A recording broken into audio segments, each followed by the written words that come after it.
ఏంది నీతోనైతదా? పోయి మీ తమ్ముడిని పిలుచుకరాపో. నీ ఇళ్ళ బింద మొయ్యలేవు గాని గీ స్టాండ్ పట్టుడు నీతోనైతదా? సైకిల్ దొక్కుడు రాదు గాని నువ్వు బైక్ నడుపుతావా? ఇగో ఇట్లా ఎడ్డిస్తుంటారు కొందరు అన్నలు. ప్రతి దాంట్లో మా అక్కలను తక్కువ చేసి మాట్లాడుతుంటారు. నీతోని కాదు అని తీసి పడేస్తుంటారు. కానీ ఇవాళ రేపు ఏ పనిలోనైనా మేమే ముందున్నాం. కావాలంటే చూడురి మీరే. బస్ ఎక్కి స్టీరింగ్ రప్పున తిప్పుతుంది పో. అక్క పేరు అనుగ్రహ. కేరళలో ప్రైవేట్ బస్ డ్రైవర్ గా పనిచేస్తుంది. చిన్నప్పటి సందే పెద్ద బండ్లు నడపాలని కాయిషట. డ్రైవింగ్ నేర్చుకుంది, లైసెన్స్ తీసుకుంది. ఇక బస్ ఎక్కి దంచుతుంది.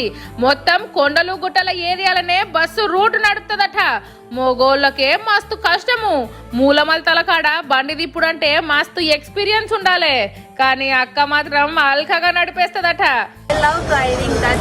That's never means huge or small. I like driving. ఏ పెద్దగా చదువుకోనట్టుంది. ఏ పని దొరకక డ్రైవింగ్ నేర్చుకొని బస్సు నడుపుతుందేమో అని అనుకునేరు. పీజీ చదివిందట. చదువుకు తగ్గ కొలువు వచ్చేదాకా ఖాళీగా కూర్చున్నాడు ఎందుకని డ్రైవింగ్ మీదున్న కాయిష్ గిట్లా తీర్చుకుంటుంది అన్నట్టు. కానీ కూరలో గంట దిప్పుడే రాదు, నువ్వు కార్ స్టీరింగ్ పడతావా అని ఎడ్డిచ్చే మగ మహారాజులు గీ అక్క డ్రైవింగ్ చూసి ఏమంటారో పో.